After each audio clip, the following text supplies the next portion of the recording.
What is going on YouTube? Just wanted to give a quick update on my 125 gallon all male Hap and Peacock tank. There have been a few changes since the one and only time that I've posted, but just wanted to show you guys what's going on in the tank, introduce you to some of my tank bosses, and just give you a little background about my tank. I actually just purchased a couple of new fish from Dave's Rare Fish here in San Antonio. And if you guys know, Dave has just a awesome specimen. So the first one I wanted to kind of zoom in on here is the yellowfin borlei. And he is a healthy 6.5 inches. And he immediately took over the tank as the tank boss. Just a gorgeous specimen.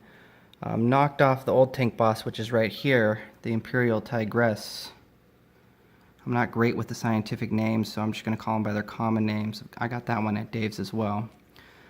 But there's the yellowfin borlei, and again, he has just ridiculously long anal fins. I don't know if I can get a good picture with it there, but they're a couple of inches, just the anal fins.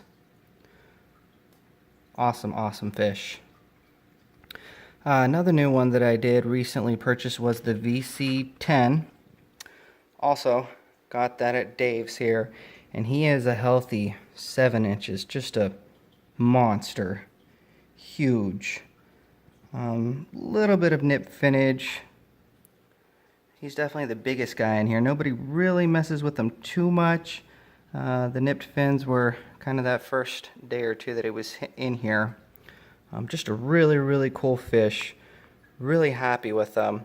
Really cool. He's kind of like a cow, for lack of a better word. Just kind of grazes, chills, doesn't really bother anybody.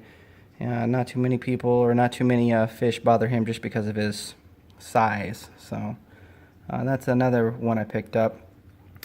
Another new addition is this red shoulder here. Got this at the local fish store. Been to the local fish store a couple of times and couldn't get him. Begged and finally the dude was willing to let it go. So he's looking good. He's adjusting well. Gotten into it a couple of times with the OB, but nothing too serious. So he's holding this color really nice. And then my last new addition is this Sunshine here, and he's sizing up the Jake Auto Point right there. So they've been sizing each other up since I got him. He's held this color really nice as well. You can see them. A little bit of nip finnage, but that is actually how I got them. So hopefully those will heal up a little bit over time. Good looking fish though. A couple other ones that I have in here without going through the entire list. Do have some umbunas. There's a red zebra. This dude is the biggest and baddest dude in here. This Chinese algae eater. That is the hardest working Chinese algae eater you will ever see. I mean, the dude is just by himself in this 125 gallon and keeps the rocks, keeps the glass immaculate. I've had plecos in the past, and for some reason I cannot keep plecos alive to save my life. I've had them several times. They always end up dying on me after a couple of months. Don't know what I've done wrong in the past, but I just can't do it. Figured I'd try the Chinese algae eater, and he has not disappointed at all. This one's a pretty cool fish right here. Red Ruby, Red Reuben, goes by a couple of different names, but he holds his color well. He gets picked on a little bit, but always holds his color well. That's a redfin borlei. I'm really leaning towards a female, unfortunately. It's probably about 2.5 to 3 inches, but there is no signs of it being a male. I know it is still pretty young, but with how round those anal fins are, unfortunately, I think it's going to be a female.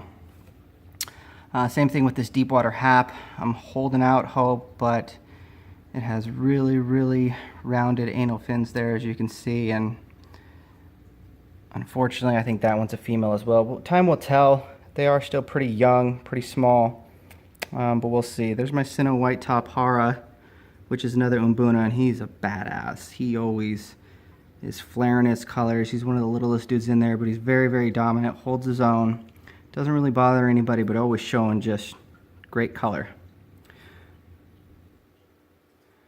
Albino Dragon Blood. There's an auto tetrastigma back there. Pretty sure that one's a male, but still very young. Same thing with the Venustus. That one's really, really tough to tell. It's approximately 2.75 inches, maybe 3, so holding out hope for that one as well. We'll just have to wait and see. Those are the ones that are kind of questionable still as far as males go.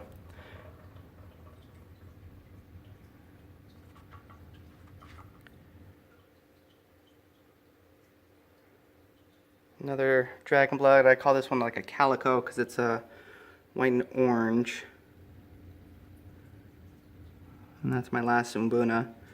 Elongatus Chiwi, I don't know how to pronounce it. He's usually always flashing and flaring his colors, but he's toned down for some reason right now a little bit.